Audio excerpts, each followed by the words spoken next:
One, two. Now it's working. I don't know what was going on, but the mic had stopped. So you didn't hear? Wow, that was interesting because I just talked for what's it been about less than 10 minutes. Just talking about everything that's going on, and anybody who was watching live, it was muted or it was not working, and I don't have, should have um, feedback coming back to me so I can hear it. I guess I need to be paying better attention. There's a little bar in front of me that tells me if it's working or not. It wasn't moving at all. I should have known. But I was looking at the verses that I was talking about. We're talking about do not worry. Um, from the Sermon on the Mount, chapter 6, verse 25. And talking about how easy it is to say it, but how hard it is to do it. And that's all of us. That's your churches, that's your pastors, that's it doesn't matter who you are. You're going to have a hard time. You can have a hard time, maybe you don't. But for the most part, I think all of us have a hard time putting away that worry. And if we're honest, it's because we feel like we need to do it ourselves. I've been thinking about this too. If we're honest, if we're truly, truly honest, it might also have something to do with the fact that we are all conditioned to believe that we are beggars in the kingdom of the heavens. Well, if it's God's will, well, I'm gonna ask God. I'm gonna pray for this. I really hope God decides to give me what I'm praying for. Look at the Our Father, right? Look at the Lord's Prayer. And we talked about this not last week, the week before last, um, when we did the Lord's Prayer audio, and I think I did a video. I don't even remember now. We talked about the Lord's Prayer, at least on audio, if not also on video. Our Father in the heavens, your name be holy and hallowed. Your name be holy and hallowed. That's kind of a command. Now, it's an imperative, I think is what I came up with, right? Yeah, I think that is what I came up with. It's an imperative. So it's not that we're trying to command to God, your name be holy and hallowed. No, it's an imperative. It is imperative that your name be holy in this world, Lord. Why is it an imperative? Well, because for me it's an imperative, because if it were the case, if that was the way it is, the world would be a better place. Your kingdom come. Your kingdom, Lord, your kingdom come. We are just, we want so badly for your kingdom to come. It has come. The kingdom is at hand. We are a part of the kingdom of the heavens. We are part of the new creation. We can definitely expect certain things in our, um, what would you call it, in our covenant with the Lord. Absolutely expect certain things. And at the same time, he expects from us. We have to remember that part. He's not a genie promising just happy-go-lucky every day. Life is just going to be awesome, awesome. And here we are. No, that's not how this goes. So the question that we need to ask ourselves is, are we committed to serving God? Are we committed to serving the Lord? To submitting to his will completely?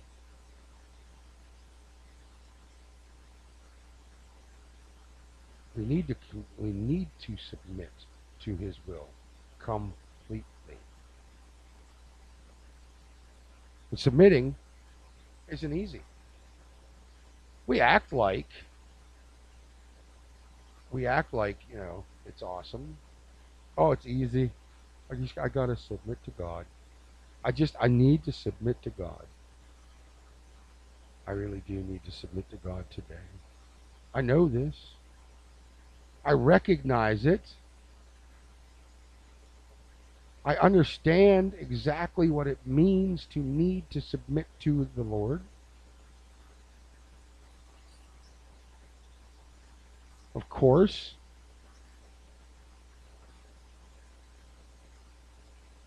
But the question is, will I? And oftentimes, I don't. Oftentimes, I don't even realize just how little I'm actually submitting to the Lord.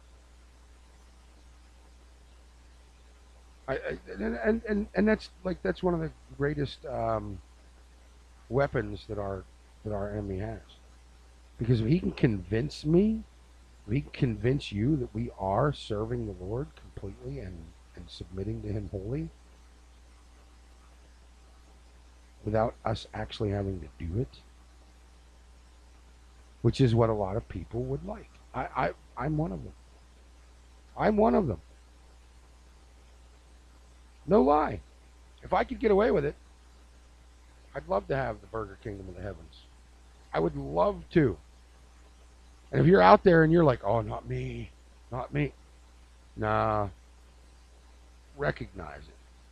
Really take a strong, just back up and take a hard look at yourself and recognize that we are constantly looking for that limit. There's that limit. A lot of people, a lot of good people, a lot of wonderful, godly men and women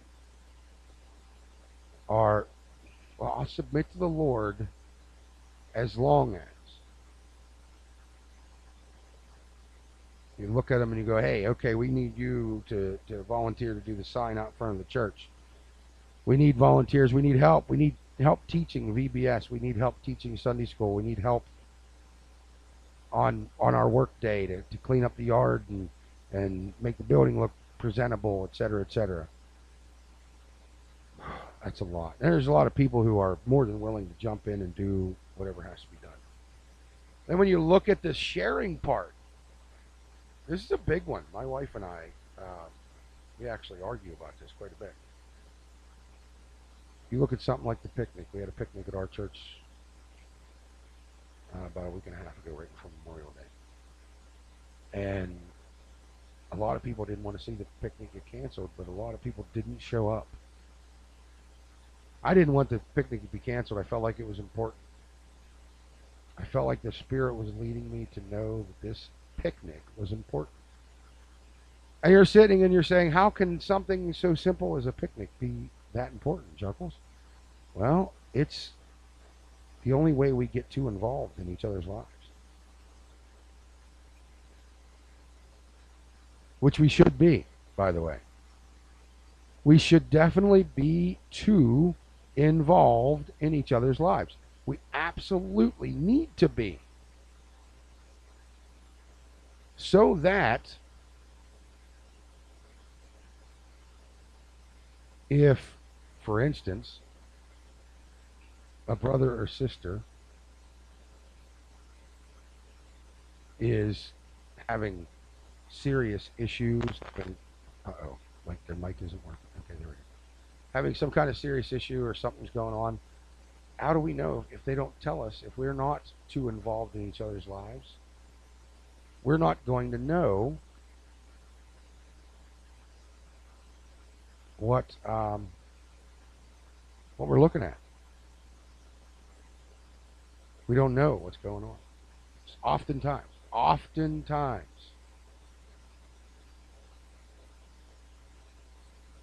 we don't really understand how to help our brothers and sisters because we're not paying attention. They'll tell us what's wrong. Even if they don't mean to or want to, they will tell us what's wrong. Without a doubt. But we have to recognize, understand what we're doing, how things are going. We have to see our friends and our families and understand what's to come. We have to be too involved in each other's lives if we're going to understand how to serve each other. How to serve each other. And that's the most important thing we need to understand.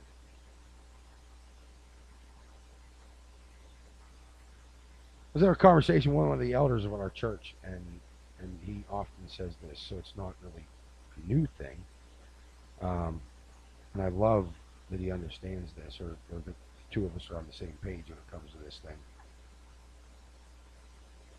It's because somebody said to him, well, you're an elder, you run the church. And he was like, do they not understand what it means to be an elder? An elder is not a position of authority. It's not. It shouldn't be. If it is, if for someone who, let's say, is serving as an elder somewhere, it's all about the authority that you're given because you're an elder, you shouldn't be an elder. Because the truth is that the most important part of being an elder in a church body of serving, the most important aspect of being an elder is serving that community, is sharing the gospel. The most important part of any position in a church, Sunday school teacher, pastor, secretary, should be sharing God's reality and God's love with people. That's what it should be. It should always be that for all of us. It is always about Jesus. It is always about serving God. If it isn't, you're doing something wrong. That's serving God's will, by the way, not serving what I believe God's will is. Sue and I had a conversation about this last night. It was about something else, but it had a very similar theme because we were talking about knowing your limitations as a person, knowing your physical limitations as a human being. She has some health issues that cause physical limitations that quite frankly suck for her. They do. I feel bad for her. I wish she didn't have to deal with it. I wish I could take it away. I pray often that God will take it away. He hasn't yet. He may someday. He may not. I don't know. I'm trying to get her to understand just what it means to submit to the Lord. Because to submit to the Lord means that I'm submitting to His timing on any of this. I'm submitting to His judgment and decision on any of this. It means that I have got to make sure that I'm keeping an eye on my own ego. That's the deny yourself, pick up your cross, follow me.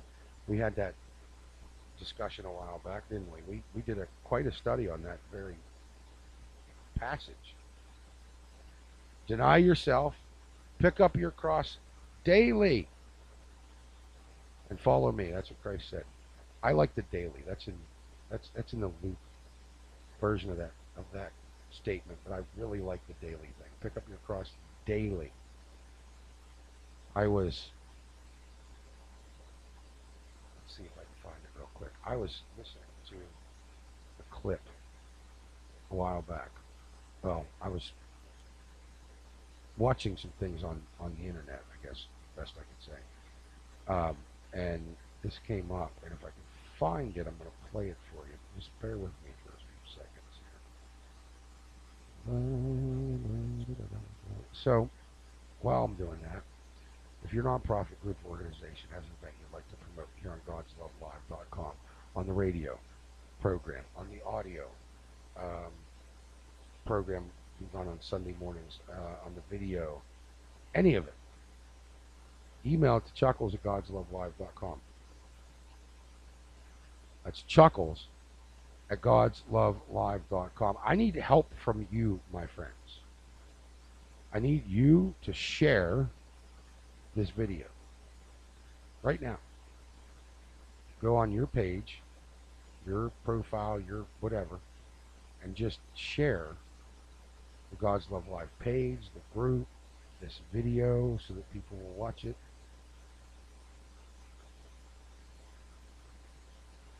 Oh man, I'm not going to find it. And I'm not going to try quoting it myself because, quite frankly, I will do a horrible job.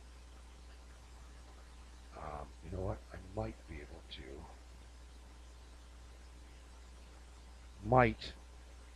to find it on YouTube and play it from there. Let's see.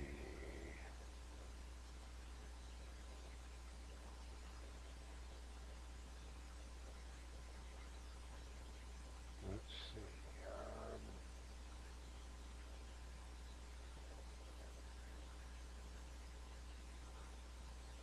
I really want to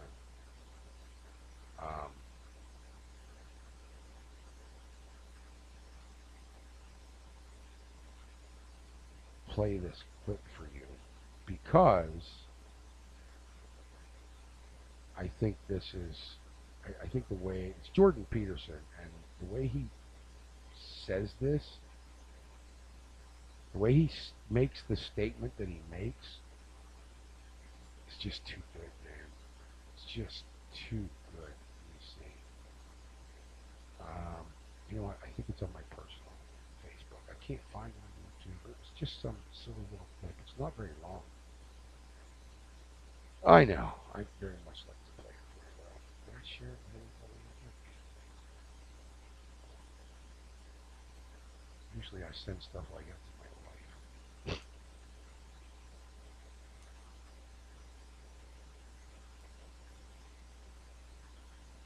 Apparently I missed Nick. Nick, if you're out there and you're watching, I'm at the office until at least 4. So if I did miss you, you could have come by the office. Of course, I don't think he's ever been here, so he probably doesn't know where it is. Nick's one of our children who's out on his own and doesn't really remember very well to communicate and be a part of the family. He kind of forgets to come by, and then once in a while he'll show up like he just apparently did. Trying to find it, but I can't seem to find it. Oh man, I can't believe how much crap there is on my profile. I don't look enough. Oh.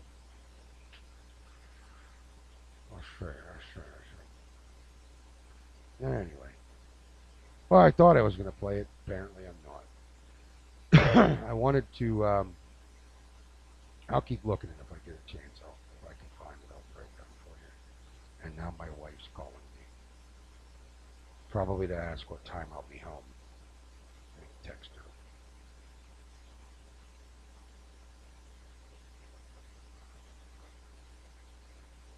She, of course, calls when I'm on the video. How long has the video been? 27 minutes. I might wrap this up. I would really like to share this video, and I thought I did.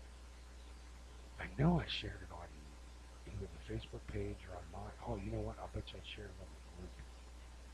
I do that sometimes, too, and I forget that that's a thing. We have a page with a group. We have both.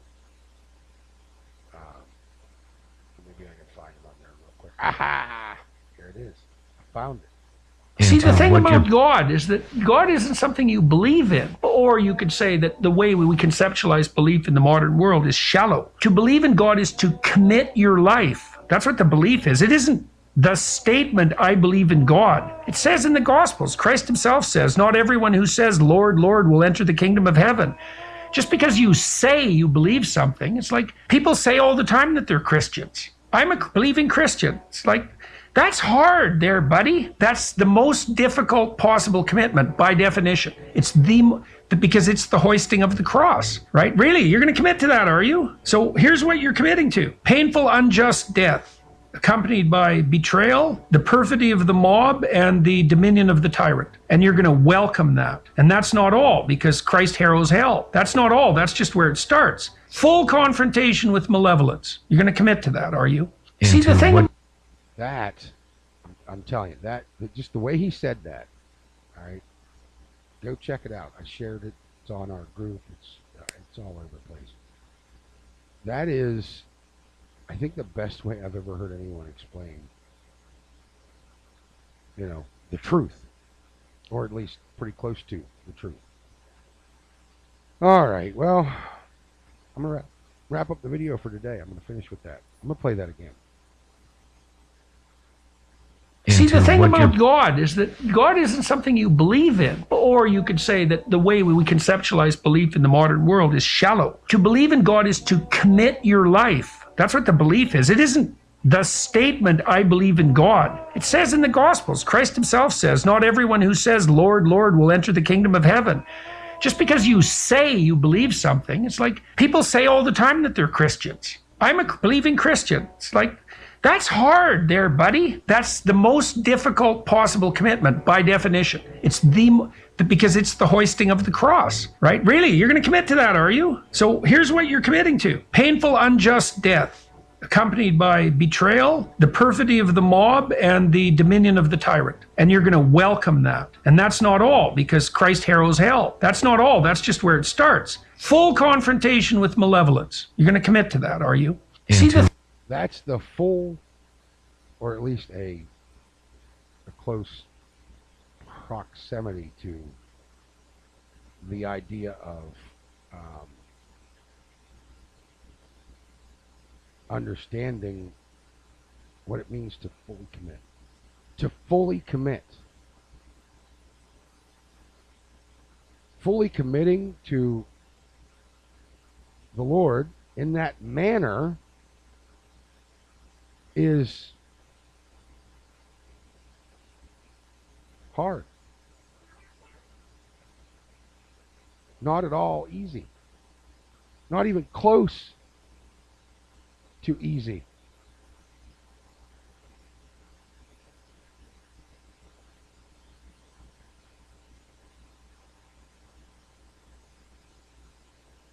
It's the hardest thing you'll ever do, as Jordan says there.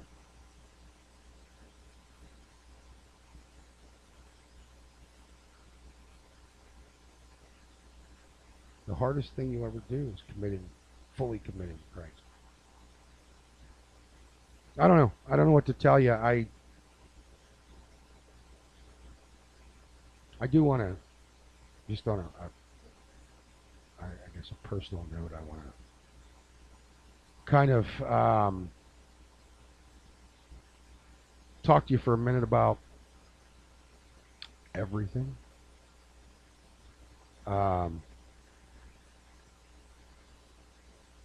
Literally everything. I've been a little discouraged. I've had some issues going on a little while now, trying to get our God's, oh, now my brain's not going to be able to work, right? Trying to get our recovery day up off the ground and running has been a challenge,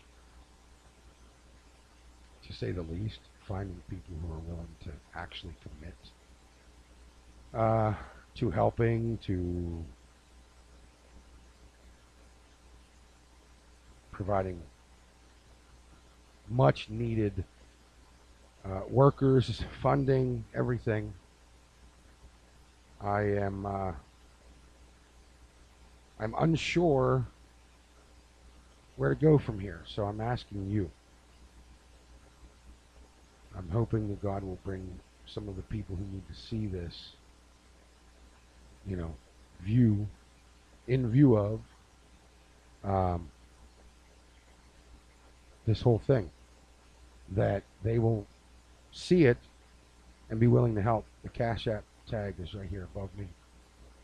Um, $ God's Love Live. Just make a note or whatever of Recovery Day, as you know, if you want to earmark it for specifically for Recovery Day. You can find us on Tithely, God's Love Live on Tithely. If you have Tithely, you can go to godslovelive.com. Let's see if it's back up yet. It was down earlier. Nope, still down. It should have been fixed by now, man. Should have been fixed by now. Seriously. Let's see. I can't believe it's not. I'm gonna have to call them. I'm gonna have to call them and say, hey, why is this not fixed? Because it was taken care of hours ago. Hours ago, and should have been fixed. It said it's in the queue. It shouldn't take that long. It should not be this big a deal to fix what I need fixed here. Yeah. Anyway, go to godslovelive.com. You can hit donate once it's back up and running. Once the site's working again, you can hit donate. And you have a choice on either side. On one side, you have the choice of the Recovery Day. On the other side, you have the choice of helping God's Love Live stay on the air. Choose either one. Choose both.